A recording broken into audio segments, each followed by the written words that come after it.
दोस्तों मनुख की फितरत है बचपन तो लैके अपनी मौत तक कुछ ना कुछ सीखता रहिंदा है। मनुख हालातों तो सीखता है, मनुख अपने सहयोगियों तो सीखता है, मनुख अपने माता पिता तो सीखता है, अपने आले दुआले तो सीखता है। कहते ने ऋषि अष्टावक्र ने 16 गुरु बनाए। वो 16 गुरु कौन सन? कहते हैं उन्होंने कीड़ी तो सीखिया, उन्होंने कुत्ते तो सीखिया, उन्होंने आसमान विच उड़दे गिरजां तो सीखिया, उन्होंने हाथी तो सीखिया। सीखना मनुख की फितरत है। जिहड़े नहीं सीखते उन्हां दी जिंदगी दे विच खड़ाउत आ जाती है। अज साडे नाल ने सिक्ख्या शास्त्री डॉक्टर जगजीत सिंह धुरी, जिन्हां दीयां घालनावां सिक्ख्या दे खेतर दे विच एक वक्री मिसाल हैं। तकरीबन ये 1.5 दर्जन तो उपर सिक्ख्या संस्थावां चला रहे हैं।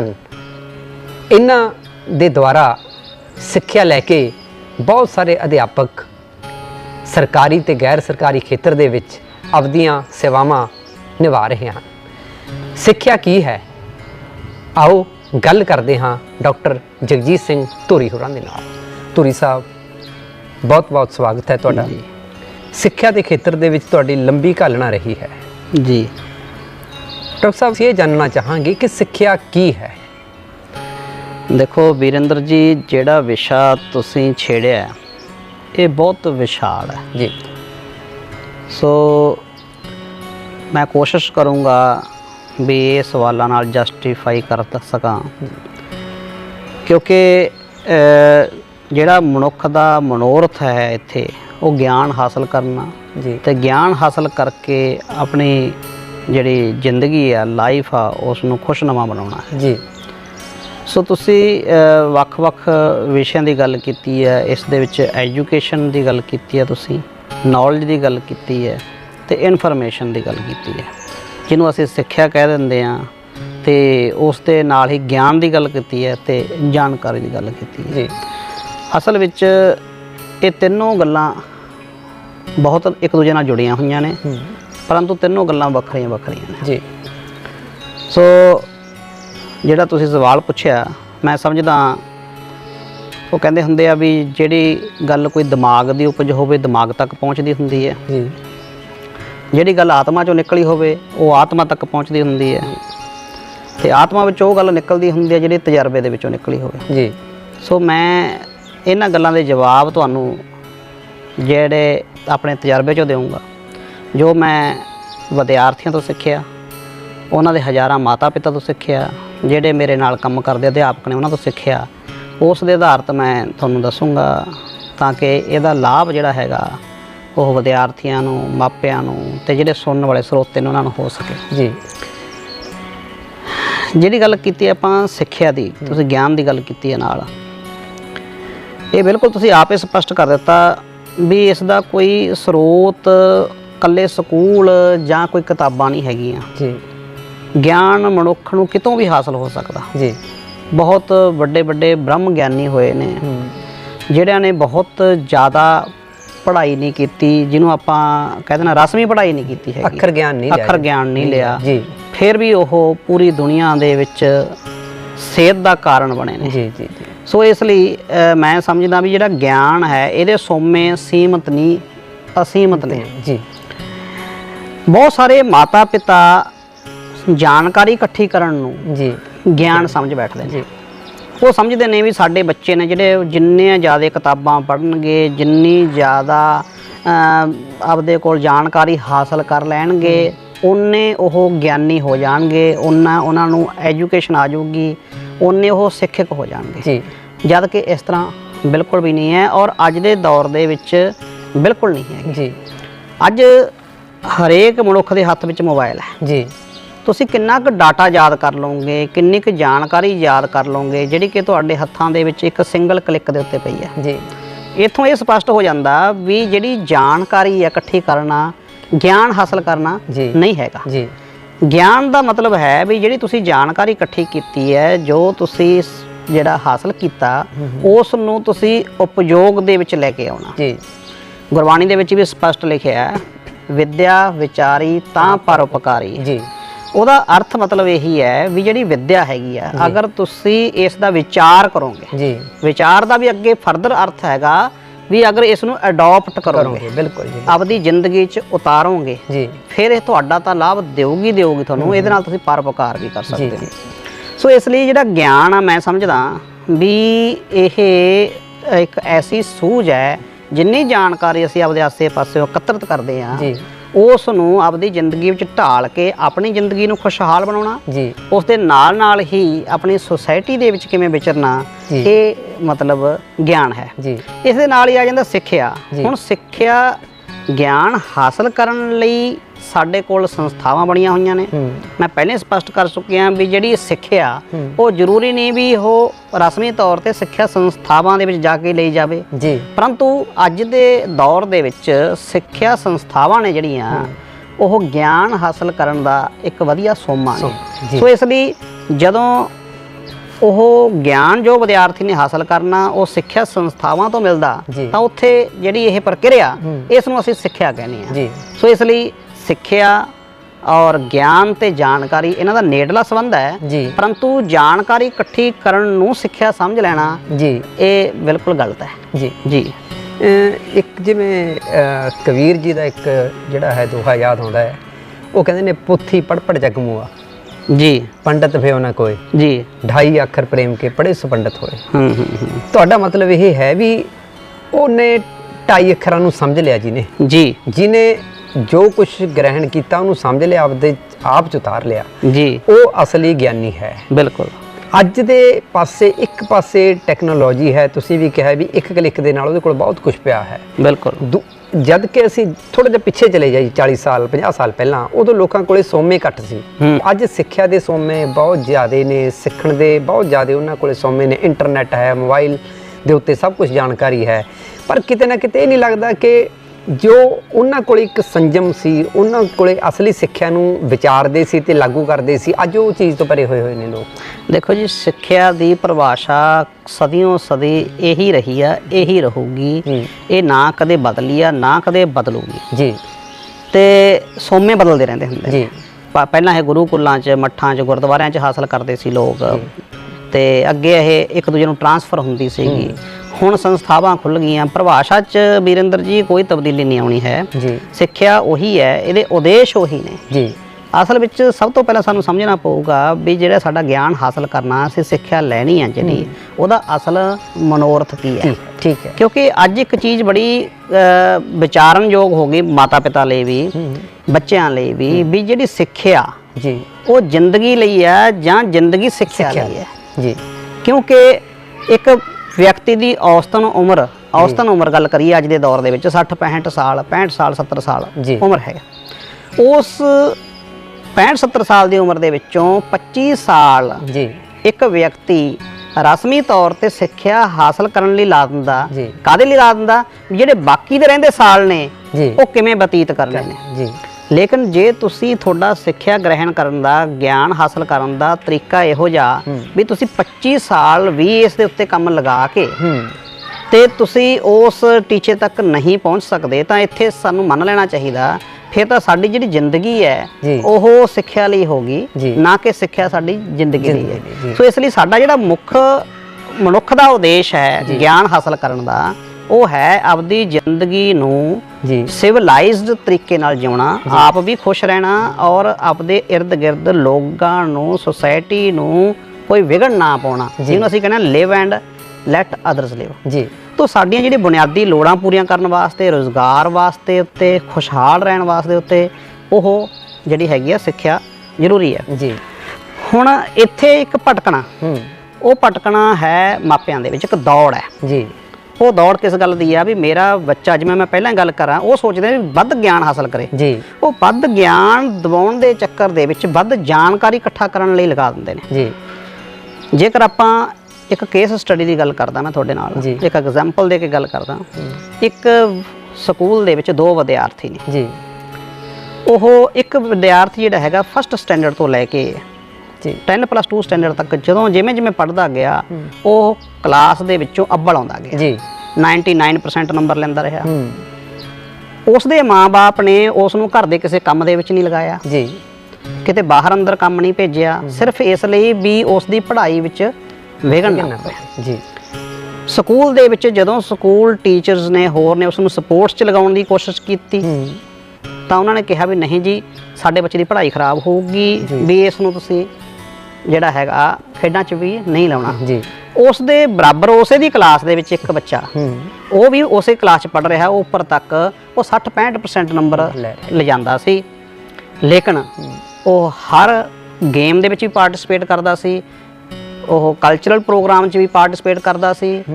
ਲੇਕਿਨ ਜਿਹੜਾ ਦੂਸਰਾ ਵਿਦਿਆਰਥੀ ਸੀ ਜਿਹਨੂੰ ਮੈਂ ਗੱਲ ਕਰ ਰਿਹਾ 99.9% ਲੈਣ ਵਾਲਾ, ਉਹ ਜਦੋਂ ਕੋਈ ਸਕੂਲ 'ਚ ਫੰਕਸ਼ਨ ਆਉਣੇ ਫਿਰ ਉਹਦੇ ਪੇਰੈਂਟਸ ਨੇ ਆਉਣਾ ਜੀ ਸਾਡੇ ਬੱਚੇ ਨੂੰ ਤੁਸੀਂ ਕਿਸੇ ਇਹੋ ਜਿਹੀ ਐਕਟੀਵਿਟੀ 'ਚ ਨਹੀਂ ਲਾਉਣਾ, ਇਹਨੇ ਪੜ੍ਹਨਾ, ਇਹਦੀ ਪੜ੍ਹਾਈ ਖਰਾਬ ਨਾ ਕਰੋ, ਇਹਨੂੰ ਟੂਰ ਤੇ ਨਹੀਂ ਜਾਣ ਦਿੱਤਾ ਬੱਚੇ ਨੂੰ, ਉਸ ਨੂੰ ਸਪੋਰਟਸ 'ਚ ਨਹੀਂ ਜਾਣ ਦਿੱਤਾ, ਉਸ ਨੂੰ ਕਲਚਰਲ ਐਕਟੀਵਿਟੀ 'ਚ ਨਹੀਂ ਜਾਣ ਦਿੱਤਾ।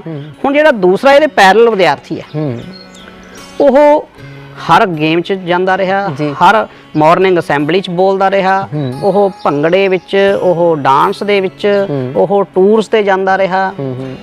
ਤਾਂ ਹੁੰਦਾ ਕੀ ਗਿਆ, ਇਹ ਦੋਨੇ ਬੱਚੇ ਵੱਡੇ ਹੋਏ ਜੀ। ਵੱਡੇ ਬੱਚੇ ਹੋਣ ਤੋਂ ਬਾਅਦ ਜਦੋਂ ਕਿਤੇ ਉਸ ਨੂੰ ਬਾਹਰ ਜੌਬ ਲਈ ਜਾਣਾ ਪਿਆ ਤਾਂ ਜਿਹੜਾ ਵਿਦਿਆਰਥੀ 99% ਵਾਲਾ ਵਿਦਿਆਰਥੀ ਸੀਗਾ ਉਹਦੇ ਵਿੱਚ ਕਮਿਊਨੀਕੇਸ਼ਨ ਸਕਿੱਲ ਦੀ ਘਾਟ ਰਹੀ ਜੀ। ਉਸ ਨੂੰ 10 ਸਵਾਲ ਪੁੱਛੇ ਆਉਂਦੇ ਸੀ, ਜਵਾਬ ਨਹੀਂ ਦੇ ਸਕਿਆ ਜੀ। ਜਿਹੜਾ ਇਹਦੇ ਮੁਕਾਬਲੇ ਦੂਸਰਾ ਵਿਦਿਆਰਥੀ ਸੀ ਉਸ ਨੂੰ ਸਵਾਲ ਪੁੱਛੇ, ਕੋਈ ਕੰਮ ਕਰਕੇ ਦਿੱਤਾ ਗਿਆ, ਕਿਉਂਕਿ ਉਹਨੂੰ ਐਕਸਪੋਜ਼ਰ ਮਿਲਿਆ ਹੋਇਆ ਸੀਗਾ, ਉਸ ਨੇ ਅਸਲ ਵਿੱਚ ਗਿਆਨ ਹਾਸਲ ਕਰਿਆ ਸੀ ਤੇ ਉਹ ਵਿਦਿਆਰਥੀ ਸਕਸੈਸ ਹੋ ਗਿਆ ਜੀ। ਇੱਥੇ ਆ ਕੇ ਫਿਰ ਪੇਰੈਂਟਸ ਕਹਿੰਦੇ ਨੇ ਜੀ ਵੀ ਦੇਖੋ ਉਹ ਵਿਦਿਆਰਥੀ ਸੀ ਜੀ, ਉਹਦੀ ਕਿਸਮਤ ਸਾਥ ਦੇਗੀ ਜੀ, ਪੜ੍ਹਨ ਲਿਖਣ ਨੂੰ ਤਾਂ ਉਹ ਬੜਾ ਨਿਕੰਮਾ ਜਿਹਾ ਸੀਗਾ ਜੀ। ਹੁਣ ਇਹ ਉਦਾਹਰਣ ਨੇ ਸਪਸ਼ਟ ਕਰ ਦਿੱਤਾ ਵੀ ਅਸਲ ਵਿੱਚ ਗਿਆਨ ਕਿਹਨੇ ਹਾਸਲ ਕੀਤਾ ਸੀ ਜੀ, ਸਿਰਫ ਅੱਖਰ ਗਿਆਨ ਕਿਹਨੇ ਹਾਸਲ ਕੀਤਾ ਸੀ।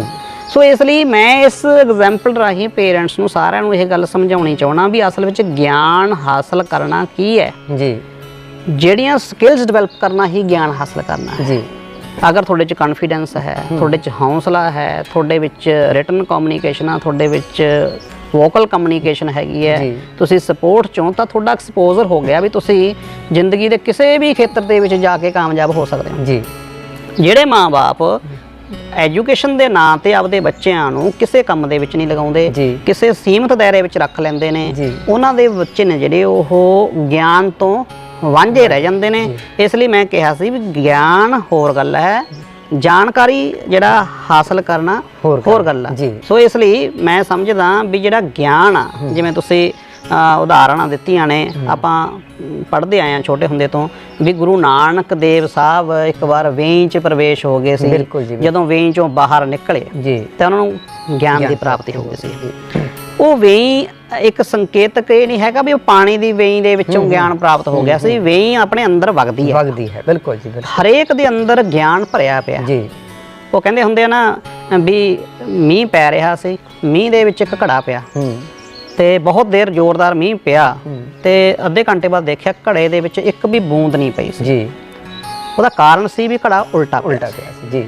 ਜਿਵੇਂ ਹੀ ਘੜਾ ਸਿੱਧਾ ਕੀਤਾ ਤਾਂ ਉਹ 1 ਮਿੰਟ 'ਚ ਭਰ ਗਿਆ। ਸੋ ਇਸ ਲਈ ਗਿਆਨ ਆ ਜਿਹੜਾ ਉਹ ਤੁਹਾਡੇ ਆਸੇ-ਪਾਸੇ ਚਾਰੇ ਪਾਸੇ ਹਰ ਵਕਤ, ਘਰ ਦੇ ਵਿੱਚ, ਬਾਜ਼ਾਰ ਜਾਂਦੇ ਵੇਲੇ, ਤੁਰੇ ਫਿਰਦੇ, ਸਕੂਲ ਦੇ ਵਿੱਚ, ਹਰ ਥਾਂ ਦੇ ਉੱਤੇ ਉਹ ਵਰਸ ਰਿਹਾ ਜੀ।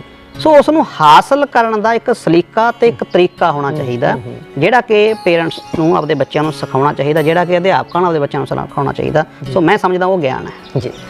ਅੱਛਾ, ਤੁਸੀਂ ਗੱਲ ਕੀਤੀ ਸਕਿੱਲ ਦੀ ਜੀ, ਵੀ ਬੱਚੇ 'ਚ ਜਿਹੜੀਆਂ ਸਕਿੱਲਸ ਹੋਣੀਆਂ ਚਾਹੀਦੀਆਂ ਨੇ ਜੀ। ਦੇਖੋ ਸਾਡੀਆਂ ਐਜੂਕੇਸ਼ਨ ਇੰਸਟੀਟਿਊਸ਼ਨਸ ਹੈਗੀਆਂ ਨੇ, ਚੱਲ ਰਹੀਆਂ ਨੇ, ਚਾਹੇ ਸਰਕਾਰੀ ਨੇ ਚਾਹੇ ਪ੍ਰਾਈਵੇਟ ਨੇ, ਪਰ ਇਹਨਾਂ ਦੇ ਉੱਪਰ ਇੱਕ ਹਰ ਸਮੇਂ ਅਧਿਆਪਕਾਂ ਦੇ ਉੱਪਰ ਇੱਕ ਪ੍ਰੈਸ਼ਰ ਰਹਿੰਦਾ ਹੈ ਜੋ ਵੀ ਸਿਲੇਬਸ ਹੈ ਉਹਨੂੰ ਕੰਪਲੀਟ ਕਰਾਉਣ ਦਾ। ਕੀ ਅਸੀਂ ਮੰਨ ਸਕਦੇ ਹਾਂ ਕਿ ਐਜੂਕੇਸ਼ਨ ਇੰਸਟੀਟਿਊਸ਼ਨਸ ਜਿਹੜੀਆਂ ਹੈਗੀਆਂ ਨੇ ਉਹ ਬੱਚੇ ਦੇ ਅੰਦਰ ਜੋ ਇੱਕ ਕਲਾ ਛੁਪੀ ਹੈ, ਉਹਦੇ ਵਿੱਚ ਜੋ ਸਕਿੱਲਸ ਪਈਆਂ ਨੇ, ਕਿਸੇ ਦੇ ਅੰਦਰ ਕੋਈ ਸਿੰਗਰ ਹੈ ਵਧੀਆ, ਕੋਈ ਚਿੱਤਰਕਾਰ ਵਧੀਆ ਹੈ, ਕੋਈ ਡਾਂਸਰ ਵਧੀਆ ਹੈ, ਕਿ ਉਹਨੂੰ ਬਾਹਰ ਕੱਢਣ ਦੇ ਵਿੱਚ ਪੂਰਾ ਯੋਗਦਾਨ ਪਾ ਰਹੀਆਂ ਨੇ? ਜੇ ਨਹੀਂ ਪਾ ਰਹੀਆਂ ਤਾਂ ਉਹਨਾਂ ਨੂੰ ਕਿਸ ਤਰ੍ਹਾਂ ਦਾ ਆਪਦਾ ਜਿਹੜਾ ਹੈ ਸਿਲੇਬਸ ਵੰਡ ਕਿਵੇਂ ਜਿਹੀ ਹੋਣੀ ਚਾਹੀਦੀ ਹੈ, ਕਿ ਬੜੇ ਸੰਖੇਪ ਦੇ ਵਿੱਚ ਦੱਸੋ ਕਿ ਤਾਂ ਕਿ ਉਹ ਸਕਿੱਲ ਨੂੰ ਬਾਹਰ ਕੱਢ ਲੈਣ। ਤੇ ਨਾਲ ਦੀ ਨਾਲ ਮਾਂ-ਬਾਪ ਦੇ ਨਾਲ ਉਹਨਾਂ ਨੂੰ ਬੱਚੇ ਦੀ ਸਕਿੱਲ ਬਾਹਰ ਕੱਢਣ ਲਈ ਮਾਂ-ਬਾਪ ਨਾਲ ਕਿਹੋ ਜਿਹਾ ਰਾਬਤਾ ਬਣਾ ਕੇ ਰੱਖਣਾ ਚਾਹੀਦਾ ਹੈ? ਦੇਖੋ ਜਿਹੜੀ ਗੱਲ ਤੁਸੀਂ ਗੱਲ ਕੀਤੀ ਹੈ ਇਸ ਸਮੇਂ ਪੇਰੈਂਟਸ ਨੇ ਜਿਹੜੇ ਇਸ ਯੁੱਗ ਦੇ ਵਿੱਚ ਉਹ ਬਹੁਤ ਇਸ ਦੌਰ ਦੇ ਵਿੱਚ ਨੇ ਵੀ ਆਪਦੇ ਬੱਚਿਆਂ ਨੂੰ ਵੱਧ ਤੋਂ ਵੱਧ ਸਿੱਖਿਆ ਦਿੱਤੀ ਜੀ, ਇੱਕ ਦੌੜ ਲੱਗੀ ਹੈ ਜੀ, ਹੁਣ ਉਸ ਦੇ ਲਈ ਉਹ ਆਪਣੇ ਬੱਚਿਆਂ ਨੂੰ ਵਧੀਆ ਤੋਂ ਵਧੀਆ ਸਕੂਲ ਦੇ ਵਿੱਚ ਦਾਖਲ ਕਰਾਉਂਦੇ ਨੇ ਜੀ।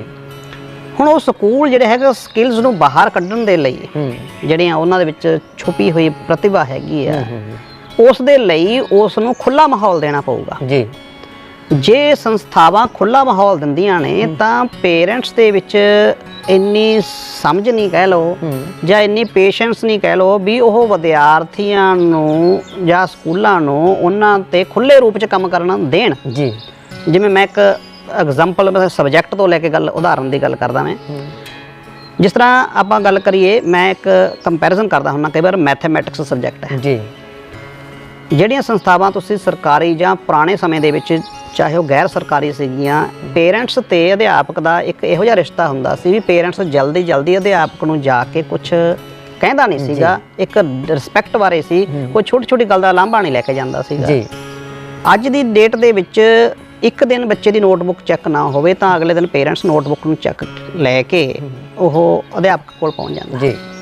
ਵੀ ਜੇ ਚੈੱਕ ਨਹੀਂ ਹੋਈ ਇਹਦਾ ਸਮ ਗਲਤ ਹੈ ਇੱਥੇ ਕਿਉਂ ਨਹੀਂ ਹੋਇਆ ਇਸ ਤਰ੍ਹਾਂ ਕਿਉਂ ਨਹੀਂ ਹੋਇਆ ਉਹਦੇ ਨਾਲ ਕੀ ਹੁੰਦਾ ਫਿਰ ਅਧਿਆਪਕ ਤੇ ਪ੍ਰੈਸ਼ਰ ਆ ਗਿਆ ਜੀ। ਹੁਣ ਅਧਿਆਪਕਾਂ ਨੇ ਫਿਰ ਕੀ ਕਰਨਾ ਇੱਕ ਸਮ ਕਰਵਾਇਆ ਬੋਰਡ ਤੇ ਹੱਲ ਕਰ ਦਿੱਤਾ ਬੱਚੇ ਨੇ ਉਸ ਨੂੰ ਉਤਾਰ ਲਿਆ ਦੂਸਰਾ ਕਰ ਦਿੱਤਾ ਉਤਾਰ ਲਿਆ ਉਹਦੇ ਨਾਲ ਗਲਤੀ ਦੀ ਗੁੰਜਾਇਸ਼ ਖਤਮ ਹੋ ਗਈ ਨੋਟਬੁੱਕਸ ਸੋਹਣੀਆਂ ਬਣਨੀਆਂ ਸ਼ੁਰੂ ਹੋ ਗਈਆਂ ਪੇਰੈਂਟਸ ਖੁਸ਼ ਹੋ ਗਏ ਲੇਕਿਨ ਗਿਆਨ ਖਤਮ ਹੋ ਗਿਆ ਸਕਿੱਲ ਖਤਮ ਹੋ ਗਈ ਬੱਚੇ ਦੀ। ਜੀ। ਨਹੀਂ ਦੂਸਰਾ ਕੀ ਤਰੀਕਾ ਹੁੰਦਾ ਸੀਗਾ ਵੀ ਟੀਚਰਸ ਸੀ ਜਿਹੜੇ ਪਹਿਲਾਂ ਮੈਥਮੈਟਿਕਸ ਟੀਚਰ ਜਿਵੇਂ ਗੱਲ ਕਰਾਂ ਉਹ ਇੱਕ ਸਮ ਕਰਵਾ ਦਿੰਦੇ ਸੀ ਉਸ ਤੋਂ ਬਾਅਦ ਨਿਸ਼ਾਨੀ ਲਗਾ ਦਿੰਦੇ ਸੀ ਵੀ ਇੰਨੇ ਨੰਬਰ ਇਹਦੇ ਨਾਲ ਦਾ ਤੁਸੀਂ ਆਪੀ ਕਰੋਗੇ ਜੀ। ਉਹ ਵਿਦਿਆਰਥੀ ਚਾਹੇ ਆਪੀ ਕਰਦਾ ਸੀ ਚਾਹੇ ਗਲਤ ਕਰਦਾ ਸੀ ਚਾਹੇ ਨਾਲ ਦੇ ਜੋ ਦੇਖ ਕੇ ਕਰਦਾ ਸੀ ਉਹ ਸਿੱਖਦਾ ਸੀ ਜੀ। ਇਸ ਲਈ ਜਿਹੜੀ ਸਿੱਖਣ ਦੀ ਪ੍ਰਕਿਰਿਆ ਉਸ ਤੇ ਕੰਟਰੋਲ ਪੇਰੈਂਟਸ ਦਾ ਹੋ ਗਿਆ ਜੀ। ਜਿਹੜੇ ਬਹੁਤ ਜਜ਼ਬਾਤੀ ਤੇ ਬਹੁਤ ਇਸ ਤਰ੍ਹਾਂ ਦੇ ਪੇਰੈਂਟਸ ਨੇ ਜਿਹੜੇ ਸੋਚਦੇ ਨੇ ਵੀ ਸਾਡਾ ਇੱਕ ਵੀ ਅੱਖਰ ਦਾ ਨੁਕਸਾਨ ਨਾ ਹੋ ਜੇ ਉਹਨਾਂ ਨੇ ਸਕੂਲਾਂ ਦੇ ਮਾਹੌਲ ਨੂੰ ਇੰਨਾ ਟਾਈਟ ਕਰ ਦਿੱਤਾ ਵੀ ਜਿਹੜੀ ਸਿੱਖਣ ਦੀ ਪ੍ਰਕਿਰਿਆ ਸੀਗੀ ਉਹਦਾ ਗਲਾ ਘੁੱਟਿਆ ਗਿਆ ਜੀ। ਇਹੀ ਗੱਲ ਜਿਹੜੀ ਤੁਸੀਂ ਸਵਾਲ ਪੁੱਛਿਆ ਸਕਿੱਲਸ ਦੇ ਬਾਰੇ ਹੋ ਗਿਆ ਜੀ।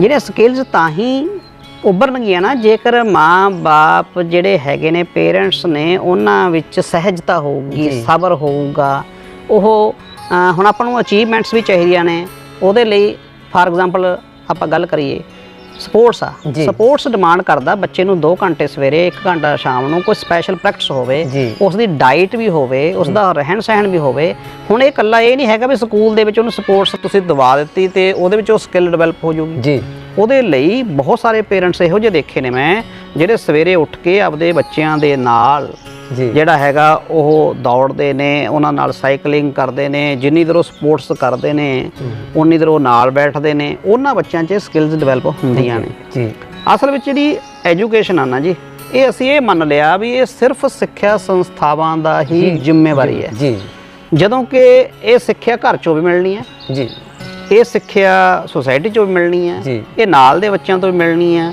ਇਹਦਾ ਸਰੋਤ ਇਕੱਲੇ ਟੀਚਰਸ ਨਹੀਂ ਹੈਗੇ ਜੀ ਤੇ ਅੱਜ ਦੇ ਦੌਰ ਦੇ ਵਿੱਚ ਤਾਂ ਬਿਲਕੁਲ ਨਹੀਂ ਹੈਗੇ ਜੀ ਸੋ ਟੀਚਰ ਤਾਂ ਇੱਕ ਜਰੀਆ ਜਿਹੜੀ ਇਹੋ ਜਿਹਾ এনवायरमेंट ਪੈਦਾ ਕਰਨ ਦੇ ਲਈ ਜਿਹਦੇ ਵਿੱਚੋਂ ਗਿਆਨ ਉਪਜੇ ਜੀ ਸੋ ਜੋ ਤੁਸੀਂ ਗੱਲ ਕਰ ਰਹੇ ਹੋ ਵੀ ਕਿਤੇ ਨਾ ਕਿਤੇ ਜਿਹੜੀਆਂ ਸਕਿੱਲਸ ਨੇ ਡਿਵੈਲਪ ਕਰਨਾ ਉਹ ਸੰਸਥਾਵਾਂ ਦੀ ਜ਼ਿੰਮੇਵਾਰੀ ਵੀ ਹੈ ਉਹ ਪੇਰੈਂਟਸ ਦੀ ਜ਼ਿੰਮੇਵਾਰੀ ਵੀ ਹੈ ਤੇ ਸਾਡੀਆਂ ਜਿਹੜੀਆਂ ਸਰਕਾਰਾਂ ਨੇ ਉਹਨਾਂ ਲਈ ਵੀ ਉਹਨਾਂ ਦੀ ਵੀ ਜ਼ਿੰਮੇਵਾਰੀ ਹੈ ਵੀ ਉਹ ਇਹ ਚੀਜ਼ਾਂ ਨੂੰ ਮੋਟੀਵੇਟ ਕਰਨ ਜੀ ਜੀ ਇਹਦਾ ਮਤਲਬ ਇਹ ਗੱਲ ਉੱਭਰ ਕੇ ਸਾਹਮਣੇ ਆਈ ਹੈ ਕਿ ਵਿਦਿਆਰਥੀ ਦੀ ਜਿਹੜੀ ਅਸਲ ਸਿੱਖਿਆ ਹੈ ਉਹ ਉਹਦੇ ਅੰਦਰ ਛੁਪੀਆਂ ਹੋਈਆਂ ਸਕਿੱਲਸ ਨੇਗੀਆਂ ਉਹਨੂੰ ਬਾਹਰ ਕੱਢਣ ਦਾ ਕੰਮ ਅਧਿਆਪਕਾਂ ਔਰ ਮਾਪਿਆਂ ਦਾ ਹੈ ਜੇਕਰ ਉਹ ਆਪਸ ਦੇ ਵਿੱਚ ਰਾਬਤਾ ਬਣਾ ਕੇ ਚੱਲਣਗੇ ਆਪਸ ਦੇ ਵਿੱਚ ਰਾਬਤਾ ਬਣਾ ਕੇ ਰੱਖਣਗੇ ਤਾਂ ਉਹ ਬੱਚੇ ਦੀਆਂ ਜਿਹੜੀਆਂ ਸਕਿੱਲਸ ਨੇ ਬੜੀ ਵਧੀਆ ਢੰਗ ਨਾਲ ਅਸੀਂ ਬਾਹਰ ਕੱਢ ਕੇ ਲੈ ਕੇ ਆ ਸਕਦੇ ਹਾਂ ਧੂਰੀ ਸਾਹਿਬ ਇੱਕ ਗੱਲ ਕਹੀ ਜਾਂਦੀ ਹੈ ਅੱਜ ਦੇ ਸਮੇਂ 'ਚ ਮੰਨੀ ਜਾਂਦੀ ਹੈ ਕਿ ਅਸੀਂ ਆਪਦੇ ਬੱਚੇ ਵਾਸਤੇ ਕੋਈ ਰਿਸ਼ਤਾ ਲੱਭਣਾ ਹੋਵੇ ਉਹ ਸੌਖਾ ਹੈਗਾ ਪਰ ਜੇਕਰ ਅਸੀਂ ਆਪਦੇ ਬੱਚੇ ਵਾਸਤੇ ਕੋਈ ਵਧੀਆ ਸੰਸਥਾ ਲੱਭਣੀ ਹੋਵੇ ਉਹ ਬੜੀ ਔਖਾ ਕੰਮ ਹੈ ਉਹ ਮਾਂ-ਬਾਪ ਪਜ਼ਲ ਹੋ ਜਾਂਦੇ ਨੇ ਕਿਉਂਕਿ ਅੱਜ ਦੇ ਸਮੇਂ ਦੇ ਵਿੱਚ ਚਾਹੇ ਸਰਕਾਰੀ ਸੰਸਥਾਵਾਂ ਨੇ ਉਹ ਆਪਦਾ ਗੁਣਗਾਨ ਕਰ ਰਹੀਆਂ ਨੇ ਪ੍ਰਾਈਵੇਟ ਸੰਸਥਾਵਾਂ ਆਪਦਾ ਗੁਣਗਾਨ ਕਰ ਰਹੀਆਂ ਨੇ ਮਾਂ-ਬਾਪ ਇਹ ਫੈਸਲਾ ਨਹੀਂ ਕਰ ਪਾਉਂਦੇ ਕਿ ਉਹ ਸੰਸਥਾ ਦੀ ਚੋਣ ਕਿਸ ਤਰ੍ਹਾਂ ਕਰਨ ਕਿਹੜਾ ਪੈਮਾਨਾ ਰੱਖ ਕੇ ਉਹ ਸੰਸਥਾ ਦੀ ਚੋਣ ਕਰਨ ਤਾਂ ਕਿ ਜਿਹੜੀਆਂ ਸਕਿੱਲਸ ਦੀ ਗੱਲ ਅਸੀਂ ਕੀਤੀ ਹੈ ਉਹ ਵੀ ਸਾਹਮਣੇ ਆ ਜਾਣ ਇਸ ਪੈਮਾਨੇ ਦੇ ਨਾਲ ਮਾਤਾ ਪਿਤਾ ਬੱਚੇ ਦੇ ਸਕੂਲ ਦੀ ਚੋਣ ਕਰਨ? ਦੇਖੋ ਚੋਣ ਦੀ ਜਿੱਥੋਂ ਤੱਕ ਗੱਲ ਆਉਂਦੀ ਹੈ, ਇਹ ਬਿਲਕੁਲ ਹੀ ਬੜਾ ਮਤਲਬ ਗੰਭੀਰ ਮੁੱਦਾ, ਕਿਉਂਕਿ ਪੇਰੈਂਟਸ ਦੀ ਇੱਛਾ ਫਿਰ ਤੋਂ ਉਹੀ ਰਹਿੰਦੀ ਹੈ ਵੀ ਮੈਂ ਆਪਦੇ ਬੱਚੇ ਨੂੰ ਵਧੀਆ ਤੋਂ ਵਧੀਆ ਐਜੂਕੇਸ਼ਨ ਦੇਵਾਂ ਜੀ। ਹੁਣ ਇੱਥੇ ਜਿਹੜਾ ਪੈਮਾਨਾ ਜਿਹੜਾ ਹੈਗਾ ਚੂਜ਼ ਕਰਨ ਦਾ, ਪਹਿਲਾਂ ਮੈਂ ਤੁਹਾਨੂੰ ਜਿਹੜੇ ਪੈਮਾਨੇ ਚੱਲਦੇ ਨੇ ਉਹ ਦੱਸਦੇ ਹਾਂ ਜੀ। ਸਭ ਤੋਂ ਪਹਿਲਾਂ ਤਾਂ ਇੱਕ ਪੈਮਾਨਾ ਤਾਂ ਬਹੁਤ ਸਾਰੇ ਪੇਰੈਂਟਸ ਇਸ ਤਰ੍ਹਾਂ ਲੈਂਦੇ ਨੇ ਵੀ ਸਾਡਾ ਕਿਹੋ ਜਿਹੇ ਸਕੂਲ ਚ ਲਾਈਏ ਵੀ ਅਸੀਂ ਸੁਸਾਇਟੀ ਦੇ ਵਿੱਚ ਦੱਸ ਸਕੀਏ ਵੀ ਸਾਡਾ ਇਸ ਸਕੂਲ ਚ ਪੜ੍ਹਦਾ ਜੀ। ਤੇ ਇੱਕ ਸਿੰਬੋਲਿਕ ਲਾਉਂਦੇ ਨੇ ਜੀ ਵੀ ਇਹ ਇੱਥੇ ਫੀਸ ਸਟਰਕਚਰ ਜ਼ਿਆਦਾ ਹੈ, ਇੱਥੇ ਥੋੜਾ ਜਿਹਾ ਮਤਲਬ ਐਲੀਟ ਕਲਾਸ ਦੇ ਪੇਰੈਂਟਸ ਦੇ ਬੱਚੇ ਪੜ੍ਹਦੇ ਨੇ। ਇੱਕ ਤਾਂ ਇਹ ਸਿਲੈਕਸ਼ਨ ਦਾ ਪੈਮਾਨਾ ਹੈ ਆਪਦੇ ਆਪ ਨੂੰ ਸਮਾਜ 'ਚ ਉੱਚਾ ਦਿਖਾਉਣ ਵਾਸਤੇ, ਤੇ ਉਹਦੇ ਵਿੱਚ ਉਹ ਦੂਜਿਆਂ ਨਾਲੋਂ ਆਪਦੇ ਆਪ ਨੂੰ ਕੁਝ ਵੱਖਰਾ ਰੱਖਣਾ ਚਾਹੁੰਦੇ ਨੇ ਜੀ। ਉਹ ਕਈ ਵਾਰ ਇਸ ਤਰ੍ਹਾਂ ਵੀ ਨਹੀਂ ਚਾਹੁੰਦੇ ਵੀ ਉਹ ਕੁਝ ਜਿਹੜੇ ਇਕਨੋਮਿਕਲ ਵੀਕਰ ਸੈਕਸ਼ਨ ਦੇ ਲੋਕ ਨੇ ਉਹ ਉਸ ਸਕੂਲ ਦੇ ਵਿੱਚ ਪੜ੍ਹਨ ਜੀ। ਇੱਕ ਤਾਂ ਇਹ ਅੱਜ ਕੱਲ੍ਹ ਕੁਝ ਜਿਹੜਾ ਹੈਗਾ ਮਾੜੀ ਆਪਾਂ ਕਹਦੇ ਹਾਂ ਵੀ ਦਿਸ਼ਾ ਨੂੰ ਚੱਲ ਪਿਆ ਸਿਸਟਮ, ਸੋਸ਼ਲ ਸਟੇਟਸ ਬਣਾ ਕੇ ਚੱਲ। ਦੂਸਰੀ ਗੱਲ, ਜਿਵੇਂ ਹੁਣ ਸਰਕਾਰੀ ਅਦਾਰੇ ਨੇ ਜੀ, ਉੱਥੇ ਲੋਕਾਂ ਨੇ ਇਹ ਸਮਝ ਲਿਆ ਵੀ ਜੀ ਇਹ ਤਾਂ ਇਕਨੋਮਿਕਲ ਵੀਕਰ ਸੈਕਸ਼ਨ ਵਾਸਤੇ ਹੀ ਬਣਿਆ ਹੋਇਆ ਹੈ। ਉੱਥੇ ਜਿਹੜੇ ਨੇ ਬੱਚੇ ਨੇ ਜਿਹੜੇ ਬਹੁਤ ਆਰਥਿਕ ਲੋਹ ਉਸਦੇ ਪੜ੍ਹਦੇ ਨੇ, ਤੇ ਸ਼ਾਇਦ ਇਹ ਗੱਲ ਜਿਹੜੇ ਸਰਕਾਰੀ ਅਧਿਆਪਕਾਂ ਨੇ ਵੀ ਮਨਜ਼ੂਰ ਕਰ ਲਈ ਜੀ। ਉਹ ਆਪਦੀ ਜਿਵੇਂ ਹਲਵਾਈ ਆਪਦੀ ਮਠਿਆਈ ਖਾਣ ਨੂੰ ਤਿਆਰ ਨਹੀਂ, ਉਹ ਵੀ ਆਪਦੇ ਸਕੂਲਾਂ ਦੇ ਵਿੱਚ ਆਪ ਪੜ੍ਹਾਉਂਦੇ ਹੋਏ ਵੀ ਆਪਦੇ ਬੱਚੇ ਪੜ੍ਹਾਉਣ ਨੂੰ ਤਿਆਰ ਨਹੀਂ ਜੀ। ਇਹ ਇੱਕ ਦੂਜਾ ਮਾੜਾ ਦਸ਼ਾ ਹੈ। ਹਾਲਾਂਕਿ ਉਹ ਵੈਲ ਕੁਆਲੀਫਾਈਡ ਟੀਚਰਸ ਨੇ, ਸਾਰਾ ਸਿਸਟਮ ਵਧੀਆ ਠੀਕ ਹੈ, ਉੱਥੇ ਇਨਫਰਾਸਟ੍ਰਕਚਰ ਦੀ ਬਹੁਤ ਘਾਟ ਹੈ, ਉੱਥੇ ਹੋਰ ਫੈਸਿਲਿਟੀ ਦੀ ਬਹੁਤ ਘਾਟ ਹੈ, ਐਵਰੀਥਿੰਗ ਹੈ ਉਹ ਠੀਕ ਹੈ ਜੀ। ਇੱਕ ਇਹ ਹੈਗਾ। ਹੁਣ ਇੱਕ ਹੋਰ ਕੈਟਾਗਰੀ ਹੈ ਪੇਰੈਂਟਸ ਦੀ ਜਿਹੜੇ ਇਸ ਤਰਕ ਨਾਲ ਸੋਚਦੇ ਨੇ ਵੀ ਸਾਡਾ ਬੱਚਾ ਵੱਧ ਕਿੱਥੇ ਸਿੱਖੂਗਾ ਜੀ। ਜਿਹੜਾ ਹੁਣ ਤੁਹਾਡਾ ਸਵਾਲ ਸੀਗਾ ਵੀ ਅਸੀਂ ਸਕੂਲ ਦੀ ਚੋਣ ਕਿਵੇਂ ਕਰੀਏ ਜੀ। ਪਹਿਲੀ ਗੱਲ ਤਾਂ ਚੋਣ ਦੀ ਇਸ ਲਈ ਤਰ੍ਹਾਂ ਕਰਨੀ ਚਾਹੀਦੀ ਆ ਵੀ ਸਾਡਾ ਬੱਚਾ ਕੀ ਸਿੱਖੂਗਾ, ਕਿੱਥੋਂ ਸਿੱਖੂਗਾ, ਕਿਵੇਂ ਸਿੱਖੂਗਾ ਜੀ। ਹੁਣ ਸਕੂਲ ਦੇ ਵਿੱਚ ਗਿਆ, ਉਸਨੇ ਕੀ ਸਿੱਖਣਾ? ਇੱਕ ਤਾਂ ਟੀਚਰਸ ਤੋਂ ਸਿੱਖਣਾ ਜੀ, ਇੱਕ এনवायरमेंट ਤੋਂ ਸਿੱਖਣਾ ਜੀ, ਉੱਥੋਂ ਦੇ ਬੱਚੇ ਨੇ ਜਿਹੜੇ ਉੱਥੋਂ ਸਿੱਖਣਾ, ਇਹ ਸਾਰੀ ਚੀਜ਼ਾਂ ਤੋਂ ਸਿੱਖਣਾ ਹੁੰਦਾ। ਅਗਲੀ ਗੱਲ ਆ ਜਾਂਦੀ ਹੈ ਇੱਥੇ ਸਭ ਤੋਂ ਵੱਡੀ ਗੱਲ, ਸਭ ਤੋਂ ਪਹਿਲਾਂ ਤਾਂ ਇਹ ਦੇਖਣਾ ਚਾਹੀਦਾ ਵੀ ਜਿਹੜਾ ਤੁਹਾਡਾ ਬੱਚਾ ਉਸ ਨੂੰ ਵੱਧ ਅਪਰਚੁਨਿਟੀਜ਼ ਕਿੱਥੇ ਮਿਲਣਗੀਆਂ ਜੀ। ਬਹੁਤ ਸਾਰੇ ਸਕੂਲਸ ਇਹੋ ਜਿਹੇ ਹੁੰਦੇ ਨੇ ਜਿਹੜੇ ਕੁਝ ਲਿਮਟਿਡ ਵਿਦਿਆਰਥੀਆਂ ਤੱਕ, ਸੀਮਤ ਤੱਕ ਹੀ ਅਪਰਚੁਨਿਟੀਜ਼ ਪ੍ਰਦਾਨ ਕਰਦੇ ਨੇ ਜੀ। ਇਹ ਇੰਸਟੀਟਿਊਸ਼ਨ ਦੇ ਪਾਰਟ ਦੇ ਮਾੜੀ ਗੱਲ ਹੈ ਜੀ। ਜਿਵੇਂ ਬੱਚੇ ਕੋ ਮਾਰਨਿੰਗ ਅਸੈਂਬਲੀ ਦੇ ਵਿੱਚ ਪਾਰਟਿਸਿਪੇਟ ਕਰਨਾ, ਕੁਝ ਹੋਰ ਕਰਨਾ ਜਿਹਦੇ ਨਾਲ ਸਕਿੱਲਸ ਡਿਵੈਲਪ ਹੋਣੀਆਂ ਨੇ, ਉਹਨਾਂ ਨੇ ਚੁਣਿੰਦੇ 10-15 ਬੱਚੇ ਚੁਣੇ ਹੋਏ ਨੇ, ਉਹੀ ਪਰਫਾਰਮ ਕਰਨਗੇ। ਕਲਾਸ ਦੇ ਵਿੱਚ ਚੁਣਿੰਦੇ ਬੱਚਿਆਂ ਨੂੰ ਜਿਹੜਾ ਹੈਗਾ ਉਹ ਮਤਲਬ ਮੌਕੇ ਦਿੰਦੇ ਨੇ ਜੀ। ਇਸ ਦੇ ਉਲਟ ਕੁਝ ਸੰਸਥਾਵਾਂ ਇਹੋ ਜਿਹੀਆਂ ਹੁੰਦੀਆਂ ਨੇ ਜਿਹੜੀਆਂ ਸਾਰੇ ਵਿਦਿਆਰਥੀਆਂ ਨੂੰ ਬਰਾਬਰ ਮੌਕੇ ਦਿੰਦੀਆਂ ਨੇ ਜੀ। ਹੁਣ ਜੇਕਰ ਵਿਦਿਆਰਥੀ ਨੂੰ ਕਿਸੇ ਪੇਰੈਂਟਸ ਨੇ ਐਡਮਿਟ ਕਰਾਉਣਾ ਤਾਂ ਉਸਨੇ ਇਹ ਦੇਖਣਾ ਚਾਹੀਦਾ ਵੀ ਇਸ ਸਕੂਲ ਦੇ ਵਿੱਚ ਮੇਰੇ ਵਿਦਿਆਰਥੀ ਨੂੰ ਸਾਰੇ ਮੌਕੇ ਮਿਲਣਗੇ ਜੀ। ਇਸ ਲਈ ਮੈਂ ਇਹ ਸਮਝਦਾ ਵੀ ਸਭ ਤੋਂ ਵੱਡਾ ਪੈਮਾਨਾ ਇਹ ਹੈ ਪੇਰੈਂਟਸ ਦੇ ਲਈ, ਉਹ ਪਹਿਲਾਂ ਤਾਂ ਇਹ ਦੇਖਣ ਵੀ ਜਿਹੜੇ ਬੱਚਾ ਉਹਦਾ ਹੈਗਾ ਵੀ ਉਹ ਜਿਹੜੇ ਸੈਕਸ਼ਨ ਨੂੰ ਬਿਲੋਂਗ ਕਰਦੇ ਨੇ ਉੱਥੋਂ ਦੇ ਬੱਚੇ, ਇਹ ਨਾ ਹੋਵੇ ਵੀ ਕੋਈ ਇਹੋ ਜਿਹੇ ਸੈਕਸ਼ਨ ਗਰੁੱਪ ਦੇ ਵਿੱਚ ਪਾ ਦਿਓ ਜਿੱਥੇ ਉਹ ਕੰਪਲੈਕਸ ਫੀਲ ਕਰਨ ਜੀ। ਉਹਦੇ ਆਸੇ-ਪਾਸੇ ਦੇ ਬੱਚੇ, ਹੋਰ ਸਾਰੇ ਬੱਚੇ ਉਹ ਇਹੋ ਜਿਹੇ ਹੋਣੇ ਚਾਹੀਦੇ ਜਿਨ੍ਹਾਂ ਤੋਂ ਉਹ ਸਿੱਖੇ ਜੀ, ਜਿਨ੍ਹਾਂ ਤੋਂ ਉਹ ਇਕੱਲੀਆਂ ਰਸਮੀ ਗੱਲਾਂ ਨਾ ਸਿੱਖੇ, ਅਸਲੀਅਤ ਦੇ ਵਿੱਚ ਵੀ ਸਿੱਖੇ। ਸੋ ਮੇਰੇ ਮੁਤਾਬਕ ਸਭ ਤੋਂ ਵੱਧ ਅਪਰਚੁਨਿਟੀਜ਼ ਦੇਣ ਵਾਲੇ institution, opportunities maximum and opportunities to all, ਇਹ ਸਿਧਾਂਤ ਵਾਲੇ ਜਿਹੜੇ ਇੰਸਟੀਟਿਊਸ਼ਨਸ ਨੇ, ਉਹ ਚਾਹੇ ਉਹ ਸਰਕਾਰੀ ਨੇ, ਚਾਹੇ ਉਹ ਪ੍ਰਾਈਵੇਟ ਨੇ, ਚਾਹੇ ਉਹ CBSE ਨੇ, ਚਾਹੇ ਪੰਜਾਬ ਬੋਰਡ ਨੇ, ਚਾਹੇ ਕਾਲਜ ਨੇ, ਚਾਹੇ ਯੂਨੀਵਰਸਿਟੀਆਂ ਨੇ, ਉਹ ਬਿਹਤਰ ਨੇ ਜਿਹੜੇ ਵਿਦਿਆਰਥੀਆਂ ਨੂੰ ਮੌਕੇ ਦਿੰਦੇ ਨੇ। ਹੁਣ ਕਿਸੇ ਵਿਦਿਆਰਥੀ ਦੇ ਅੰਦਰ ਕੋਈ ਪ੍ਰਤਿਭਾ ਹੈਗੀ ਆ, ਅਗਰ ਉਸ ਨੂੰ ਜ਼ਿੰਦਗੀ 'ਚ ਕਦੇ ਮੌਕਾ ਮਿਲੇ ਹੀ ਨਾ ਤਾਂ ਉਹ ਸਕਿੱਲ ਵਿੱਚ ਹੀ ਰਹਿ ਜਾਣੀ ਹੈ। ਕਿੰਨੇ ਸਿੰਗਰ ਇਹੋ ਜਿਹੇ ਇੰਸਟੀਟਿਊਸ਼ਨਾਂ ਦੇ ਵਿੱਚ ਖਤਮ ਹੋ ਜਾਂਦੇ ਨੇ ਜਿਨ੍ਹਾਂ ਨੂੰ ਕਦੇ ਮੌਕਾ ਨਹੀਂ ਮਿਲਿਆ, ਕਿੰਨੇ ਆਰਟਿਸਟ ਇਹੋ ਜਿਹੇ ਇੰਸਟੀਟਿਊਸ਼ਨਾਂ 'ਚ ਖਤਮ ਹੋ ਜਾਂਦੇ ਜਿਨ੍ਹਾਂ ਨੂੰ ਕਦੇ ਮੌਕਾ ਨਹੀਂ ਮਿਲਿਆ, ਕਿੰਨੇ ਵਿਦਵਾਨ ਇਹੋ ਜਿਹੇ ਖਤਮ ਹੋ ਜਾਂਦੇ ਨੇ ਜਿਨ੍ਹਾਂ ਨੂੰ ਮੌਕਾ ਨਹੀਂ ਮਿਲਿਆ। ਸੋ ਇਸ ਲਈ ਇੰਸਟੀਟਿਊਸ਼ਨ ਦਾ ਮਤਲਬ ਹੁੰਦਾ ਰਨਵੇ ਪ੍ਰੋਵਾਈਡ ਕਰਨਾ ਜੀ। ਹਰੇਕ ਨੇ ਜਹਾਜ਼ ਨੇ ਉੱਥੋਂ ਜਿਹੜੀ ਐਰੋਪਲੇਨ ਨੇ ਉਡਾਨ ਭਰਨੀ ਆ, ਉਹ ਆਪਦੇ ਹੌਸਲੇ ਮੁਤਾਬਕ, ਆਪਦੇ ਜ਼ੋਰ ਮੁਤਾਬਕ ਭਰਨੀ ਆ, ਲੇਕਿਨ ਜਿਹੜਾ ਰਨਵੇ ਪ੍ਰੋਵਾਈਡ ਕਰਨਾ ਉਹ ਇੱਕ ਇੰਸਟੀਟਿਊਸ਼ਨ ਦਾ ਕੰਮ ਆ। ਇਸ ਲਈ ਪੇਰੈਂਟਸ ਨੂੰ ਚਾਹੀਦਾ ਉਹ ਇੰਸਟੀਟਿਊਸ਼ਨ ਚੂਜ਼ ਕਰਨ ਜਿਹੜੇ ਉਹਨਾਂ ਦੇ ਬੱਚਿਆਂ ਨੂੰ ਜਿਹੜੇ ਇਸ ਤਰ੍ਹਾਂ ਦੇ ਪਲੇਟਫਾਰਮ ਦਿੰਦੇ ਨੇ ਜੀ। ਤੇ ਓਵਰਆਲ ਜੇ ਇਸ ਗੱਲ ਨੂੰ ਅਸੀਂ ਸਮੇਟਣ ਦੀ ਕੋਸ਼ਿਸ਼ ਕਰੀਏ ਤਾਂ ਅਖੀਰ ਦੇ ਵਿੱਚ ਤੁਹਾਡਾ ਕੀ ਸੰਦੇਸ਼ ਹੈ ਜਿਸ ਦੇ ਨਾਲ ਮਾਤਾ ਪਿਤਾ ਨੂੰ, ਵਿਦਿਆਰਥੀਆਂ ਨੂੰ ਇੱਕ ਸਹੀ ਸੇਧ ਮਿਲ ਸਕੇ?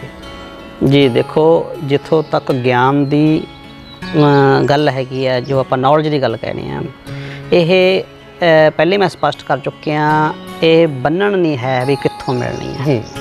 ਨੰਬਰ 2, ਜਿਹੜੇ ਪੇਰੈਂਟਸ ਨੇ ਉਹਨਾਂ ਨੂੰ ਇਹ ਗੱਲ ਸਮਝ ਲੈਣੀ ਚਾਹੀਦੀ ਆ ਵੀ ਬੱਚਿਆਂ ਨੂੰ ਕੰਮਾਂ ਦੇ ਵਿੱਚੋਂ ਰੋਕਣਾ ਜੀ ਜਾਂ ਕੁਝ ਸੁਸਾਇਟੀ 'ਚ ਵਿਚਰਨ ਤੋਂ ਰੋਕਣਾ ਜੀ, ਇਹ ਕੋਈ ਸਿੱਖਿਆ ਦੇਣ ਦਾ ਤਰੀਕਾ ਨਹੀਂ ਹੈਗਾ ਜੀ।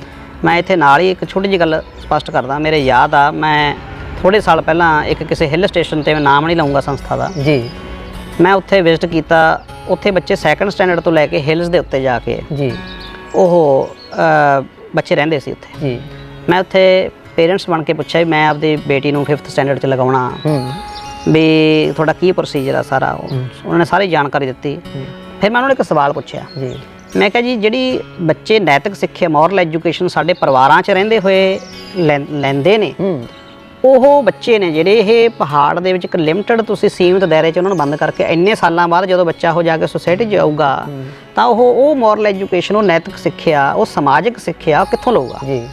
ਉਹ ਕਹਿੰਦੇ ਜੀ ਦੇਖੋ ਸਾਡਾ ਸਬਜੈਕਟ ਲਗਾਇਆ ਹੋਇਆ ਜੀ, ਅਸੀਂ ਬੱਚਿਆਂ ਨੂੰ ਇਹ ਵੀ ਪੜ੍ਹਾਉਣੇ ਆ। ਮੈਂ ਕਿਹਾ ਜੀ ਪੜ੍ਹਾਉਂਦੇ ਹੋ, ਜਿਹੜੀ ਗੱਲ ਤੁਸੀਂ ਪਹਿਲਾਂ ਗੱਲ ਕੀਤੀ ਸੀ ਵੀ ਸਾਡਾ ਬੱਚਾ ਘਰਾਂ ਵਿੱਚ ਰਹਿੰਦਾ ਹੋਇਆ, ਕੋਈ ਰਿਸ਼ਤੇਦਾਰ ਮਿਲਣ ਆਇਆ, ਉਹ ਵਿਸ਼ ਕਰਦਾ, ਉਹਨੂੰ ਸਿਖਾਉਣੇ ਆ ਵੀ ਇਸ ਤਰ੍ਹਾਂ ਟਰੀਟ ਕਰਨਾ, ਉਹ ਪਾਣੀ ਪਿਲਾਉਂਦਾ, ਉਹਨੂੰ ਚਾਹ ਪਿਲਾਉਂਦਾ, ਉਹ ਆਫਰ ਕਰਦਾ, ਉਹ ਕਦੇ ਕਿਸੇ ਸਾਡੇ ਨਾਲ ਵਿਆਹ ਸ਼ਾਦੀ 'ਚ ਜਾਂਦਾ, ਉੱਥੇ ਲੋਕਾਂ ਨਾਲ ਟਰੀਟ ਕਰਦਾ, ਉਸ ਤੋਂ ਬਾਅਦ ਕਿਸੇ ਦੇ ਮਰਗਤ 'ਤੇ ਵੀ ਜਾਂਦਾ, ਸੰਸਕਾਰ 'ਤੇ ਜਾਂਦਾ, ਉੱਥੇ ਉਹ ਸਿੱਖਦਾ। ਇਹ ਸਾਰੀ ਐਜੂਕੇਸ਼ਨ ਤੋਂ ਤਾਂ ਉਹ ਵਾਂਝਾ ਰਹਿ ਜਾਊਗਾ।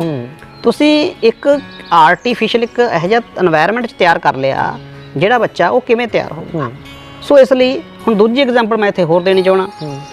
ਮੈਂ ਇੱਕ ਪੇਰੈਂਟਸ ਨਾਲ ਮੇਰਾ ਰਾਬਤਾ ਸੀਗਾ ਤੇ ਮੈਂ ਗੱਲਬਾਤ ਚੱਲ ਰਹੀ ਸੀ। ਉਹ ਗੱਲ ਦੱਸ ਰਿਹਾ ਸੀ ਪੇਰੈਂਟਸ ਮੈਨੂੰ, ਕਹਿੰਦੇ ਸਾਡੇ ਬੱਚੇ ਜੀ ਇਸ ਤਰ੍ਹਾਂ ਕਰਕੇ ਦਿੱਲੀ ਕਿਹੜੇ ਸਕੂਲ ਦੇ ਵਿੱਚ ਪੜ੍ਹਦੇ ਨੇ। ਤੇ ਜਦੋਂ ਕਹਿੰਦਾ ਜੀ ਅਸੀਂ ਦੋਨਾਂ ਮੀਆਂ ਬੀਵੀ ਨੇ ਆਪਸ ਵਿੱਚ ਗੱਲ ਕਰਨੀ ਹੁੰਦੀ ਹੈ, ਅਸੀਂ ਫਿਰ ਉਹਨਾਂ ਸਾਹਮਣੇ ਹਿੰਦੀ ਜਾਂ ਪੰਜਾਬੀ 'ਚ ਗੱਲ ਨਹੀਂ ਕਰਦੇ, ਅਸੀਂ ਅਲੱਗ ਕਮਰੇ 'ਚ ਜਾ ਕੇ ਅਲੱਗ ਗੱਲ ਕਰਦੇ ਹਾਂ। ਅਸੀਂ ਉਹਨਾਂ ਨਾਲ ਸਿਰਫ ਇੰਗਲਿਸ਼ 'ਚ ਗੱਲ ਕਰਦੇ ਹਾਂ। ਉਹਦੇ ਸਕੂਲ ਦੇ ਵਿੱਚ ਵੀ ਇਹੀ ਮਾਹੌਲ ਹੈਗਾ ਜੀ। ਤੇ ਮੈਂ ਉਹ ਪੇਰੈਂਟਸ ਨੂੰ ਕਿਹਾ, ਮੈਂ ਕਿਹਾ ਜੀ ਤੁਸੀਂ ਜੇ ਮਾਈਂਡ ਨਾ ਕਰੋ ਮੈਨੂੰ ਗੱਲ ਦੱਸੋ। ਇਹ ਕਹਿੰਦੇ ਹਾਂ ਜਿਹੜਾ ਤੁਸੀਂ ਇਹ ਐਟਮ ਬੰਬ ਤਿਆਰ ਕਰ ਰਹੇ ਹੋ ਵੀ ਇਹਨੇ ਫਟਣਾ ਆ ਕੇ ਕਿੱਥੇ ਹੈ ਜੀ। ਉਹ ਕਹਿੰਦੇ ਕੀ ਮਤਲਬ। ਮੈਂ ਕਿਹਾ ਜਦੋਂ ਇਹ ਵੱਡਾ ਹੋ ਬੱਚਾ, ਇਹਨੇ ਕੋਈ ਵਪਾਰ ਕਰਨਾ, ਇਹਨੇ ਕੋਈ ਵੀ ਕਿੱਤਾ ਕਰਨਾ, ਤਾਂ ਉੱਥੇ ਦੀ ਇੰਟਰੈਕਸ਼ਨ ਤਾਂ ਹਿੰਦੀ ਵਾਲੇ ਲੋਕਾਂ ਨਾਲ ਵੀ ਹੋਊਗੀ, ਪੰਜਾਬੀ ਵਾਲਿਆਂ ਨਾਲ ਹੋਊਗੀ। ਠੀਕ ਹੈ, ਤੁਸੀਂ ਇਸ ਤਰ੍ਹਾਂ ਦਾ ਬੱਚਾ ਤਿਆਰ ਕਰਕੇ ਜਿਹਨੂੰ ਹੋਰ ਕੋਈ ਭਾਸ਼ਾ ਨਾ ਆਉਂਦੀ ਹੋਵੇ, ਤੁਸੀਂ ਕੀ ਸਾਬਤ ਕਰਨਾ ਚਾਹੁੰਦੇ ਹੋ। ਸੋ ਇਹ ਸਾਰੀਆਂ ਗੱਲਾਂ ਨੇ ਜਿਹੜੀਆਂ ਉਹ ਕਿਤੇ ਨਾ ਕਿਤੇ ਮਾਪਿਆਂ ਦੀ ਇਹ ਜਿਹੜੀ ਇਹੋ ਜਿਹੀ ਸੋਚ ਹੈ, ਉਹ ਉਹਨਾਂ ਦੇ ਸਿੱਖਿਆ ਗ੍ਰਹਿਣ ਕਰਨ 'ਚ, ਗਿਆਨ ਹਾਸਲ ਕਰਨ 'ਚ ਹਾਰਡ ਵਾਲਾ ਹੈ ਜੀ।